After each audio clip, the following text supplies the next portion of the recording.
ఈ తప్పంతా రేవంత్ రెడ్డిదే. ఈ రోజు ఏ గుడి ముండరాంపల్లిలో ఆంజనేయ స్వామి యొక్క విగ్రహం ధ్వంసమైంది, అవునా కాదా? మొన్న మనం శంషాబాద్ లో చూసాము, నవగ్రహాలు ధ్వంసమైంది, నవగ్రహాలన్నీ ధ్వంసం చేశారు.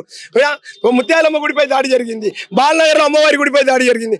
ఈ రోజు ఒక్కటి కాదు రెండు కాదు, తెలంగాణ రాష్ట్రంలో 63 గుళ్ళ మీద దాడి జరిగినాయి. ఏంది ఇది పరిస్థితి? ఏంది ఇది? ఎప్పటిదాకా ఇట్లా? ఎన్నో ఉన్నాయి లోపల. ఈరోజు లవ్ జిహాద్ జరుగుతుంది, ల్యాండ్ జిహాద్ జరుగుతుంది, ప్రభుత్వాలు పట్టించుకుంటలేవు. ఈ రోజు ఈ సంవత్సరం బోనం చేసుకున్న తల్లి, నేను మా ఇంట్లో బోనం చేసుకున్నా రా అంటే నేను బాప్తిజం తీసుకున్నా అనొద్దు, కానీ నేను వేరే మతానికి మారిన నేను ప్రసాదం తీసుకొని అంటుంది. ఎందుకు ఇట్లా జరుగుతున్నాయి? ఈ సనాతన ధర్మం పైన జాగృతం చేయండి రేవంత్ రెడ్డి గారు. ఈ రోజు భారతీయులకు ఒకే ఒక్క దేశము, అది భారతదేశము. 190 దేశాలు ప్రపంచంలో ఉన్నాయి, భారతీయులకు ఒకే ఒక్క దేశము, అది భారతదేశము. ఆ దేశాన్ని లేకుండా చేద్దామని చెప్పేసి కొన్ని పార్టీలు కుట్రతో ఈ రోజు దినము ఈ దేశాన్ని సర్వనాశం చేసే దిశగా అడుగులు వేస్తున్నాయి. ఇప్పటికైనా మీరు గిట్ట కళ్ళు తెరవకపోతే అధికారం 3 ఏళ్ళు ఆల్రెడీ అయిపోయినాయి, 2 సంవత్సరాలు.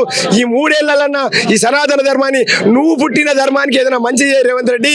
దయచేసి ఇప్పటికైనా చేతులెత్తి మరి జోడిస్తున్నా. జై శ్రీరామ్, భారత్ మాతాకి జై.